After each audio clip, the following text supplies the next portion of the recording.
All right. Good evening, everybody. This question that was asked to me had to do with body movement, how to generate a shot and get it started on a flat snap, and how to transition from a flat snap over to an offside. How does the body move? How do the feet move? How does the sword move? So we're going to go over this one a little slowly, a couple different angles. Just bear with me as I try to walk through this. All right. At this point, most people, 6 foot tall opponent, that's how I've got the bag set up at the moment. And a flat snap is probably the first thing that everyone's been taught. So in that situation, I'm not going to generally tell you too much about the mechanics of it. People have been told to serve the bowl of soup for as long as there's been an SCA. Whichever technique works for you, you should use that technique. But I generally keep my weight further back. Let me see if I can adjust this camera to see a little bit more of my foot movement. Okay, let me step uphill here. Hope you can still hear me.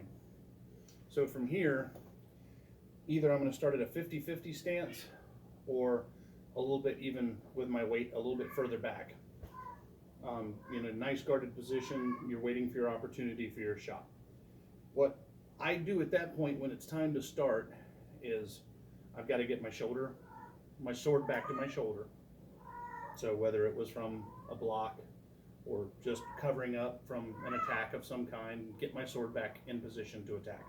You'll notice my weight is now back on my back leg. My back leg is bent. At this point, I'm going to use my right leg to drive my body forward. Start this shot as boxers have been told, punches start from your feet. Same thing here with a stick.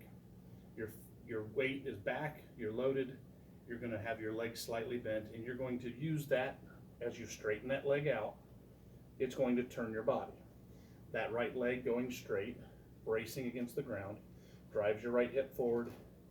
That turns your body. That brings your shoulder forward, and the sword is almost along for the ride at that point because it's the last thing you do, and it's mostly designed for aiming on the individual opening on your opponent depending on what their size and shield is. So again, you're going to fill it back, you're going to come around, you're going to drive through, and the sword is an afterthought. It just goes off your shoulder as the last thing you do. We discussed earlier about adding snap, going from an open hand to a closed hand to accelerate the tip. I'm not going to go over that again right now. Please look up the other video that has that in it. But again, here, cover, I'm back. I've loaded onto this leg. I drive forward. It's moved my weight forward. I'm still upright. I'm not leaning forward. But as the hip comes through, body turns, shoulder turns, arm turns. So that's the first part of that shot. The question then goes to how do I transition from there to an offside? And whether it's a high offside or a body or leg offside doesn't really change the effect of this. The way I do this, again, is the first thing I have to realize is the sword, after this impact, needs to come over. It needs to get onto the left side of your body. And I literally pull mine to my left shoulder. You can't throw the shot here, have it bounce this way, then bring it over to here to throw it. Too many steps, it's too slow, and it's obvious to even a relatively new fighter what you're up to.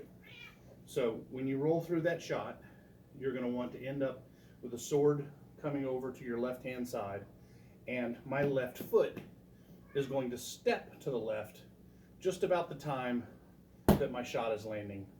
Because if I go here to here, the same defense that blocks this shot is probably going to block this shot since it crosses through the same airspace.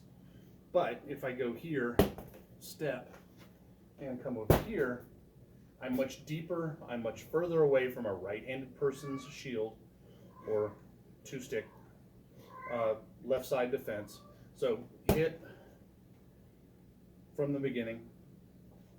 So in position, you're in guard, step, drop, drive the leg, drive the hip, body, shoulder, here. Foot's gonna come out.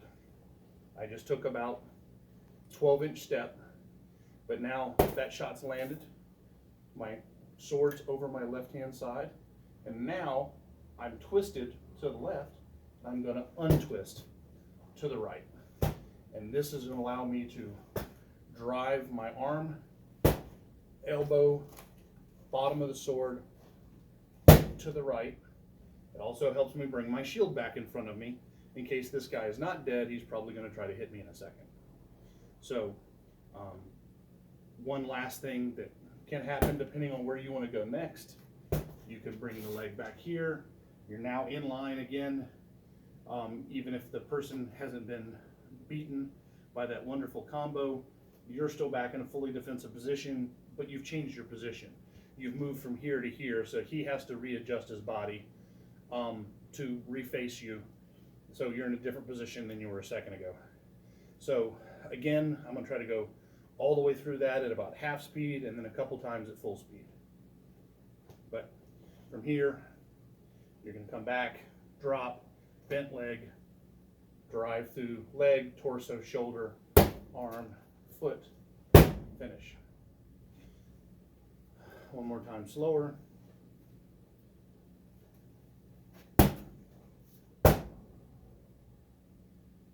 Now, a couple fast while trying to be quiet because the neighbors are sleeping.